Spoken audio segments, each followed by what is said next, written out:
السلام علیکم دوستوں 6 ہجری کے آخر میں جب رسول اللہ صلی اللہ علیہ وآلہ وسلم صلح حدیبیہ سے واپس تشریف لے آئے تو آپ نے مختلف بادشاہوں کو خط لکھ کر انہیں اسلام کی دعوت دی۔ جب آپ صلی اللہ علیہ وآلہ وسلم نے ان خطوط کو لکھنے کا ارادہ فرمایا تو آپ کے حجاب نے کہا رومن اور پرشین امپائر یا ایسے اور بادشاہ اسی صورت کے اندر آپ کے خط کو قبول کریں گے جب اس پر کوئی مہر لگی ہو، تاکہ یہ مستند یا آفیشیل ڈاکومنٹس لگیں۔ تب آپ صلی اللہ علیہ وآلہ وسلم نے خاص طور پر چاندی کی انگوٹھی بنوائی جس پر محمد رسول اللہ نقش تھا۔ یہ نقش رسول ایک سطر میں، اللہ 3 سطروں میں اور محمد ایک سطر میں موجود تھا جو ایسی دکھتی تھی۔ اس کے بعد آپ صلی اللہ علیہ وآلہ وسلم نے اس ملک سے متعلق معلومات رکھنے والے صحابیوں کو قاصد بنا کے یہ دعوت نامے تبلیغ کی صورت میں ان کے پاس بھیجے، یعنی اپنی دعوت کے خطوط کو دنیا کے بادشاہوں کے پاس روانہ کیا۔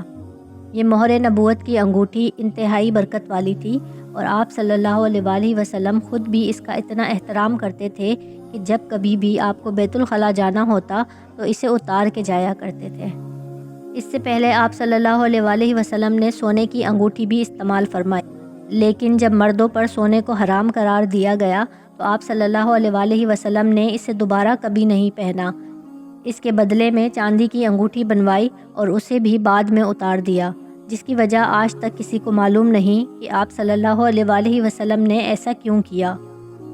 وقت گزرتا گیا اور جب مسلمانوں اور مشرکین مکہ کے درمیان 10 سال کے لیے صلح حدیبیہ ہوئی کہ مشرکین مکہ اور مسلمان یا ان کے اتحادی 10 سال تک کوئی جنگ نہیں کریں گے،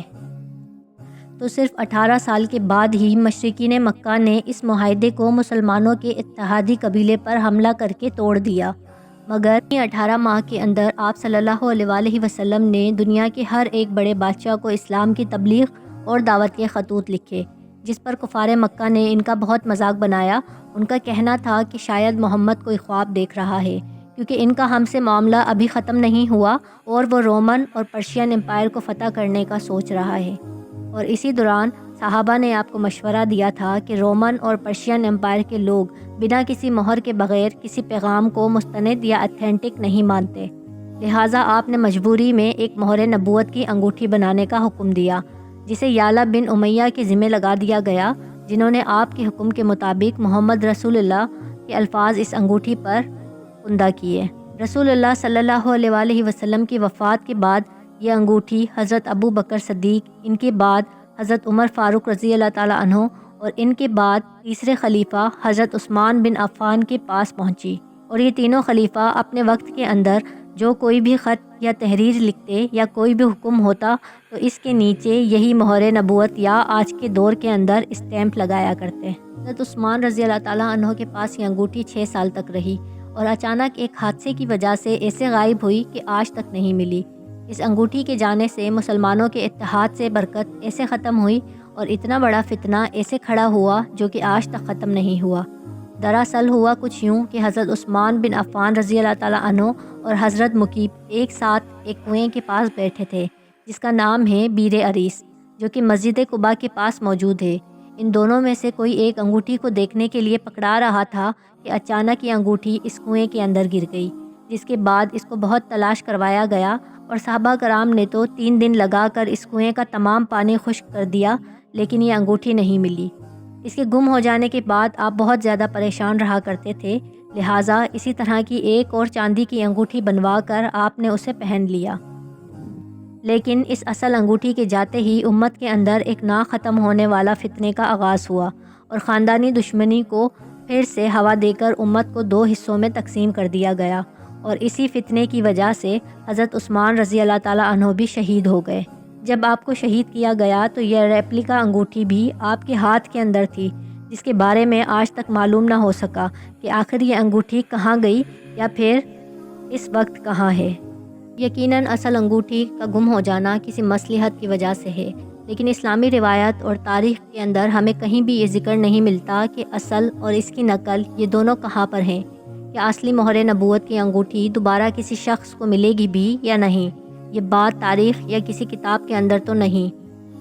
رسول اللہ صلی اللہ علیہ وآلہ وسلم ہمیشہ اس انگوٹھی کو نہیں پہنا کرتے تھے، کبھی اسے پہن لیتے اور کبھی اسے اتار لیا کرتے تھے۔ رسول اللہ صلی اللہ علیہ وآلہ وسلم کی نسبت یہ انگوٹھی برکت والی تھی، لیکن آج کل کے مسلمان جو مختلف نگوں کی انگوٹھیوں کو یہ سوچ کر پہنتے ہیں کہ شاید یہ خاص پتھر ایسی برکت یا طاقت رکھتے ہیں جو کہ ان کی قسمت کو بدل سکتے ہیں، تو یہ بالکل غلط عقیدہ ہے، کیونکہ کوئی بھی پتھر کسی انسان کی قسمت کو نہیں بدل سکتا۔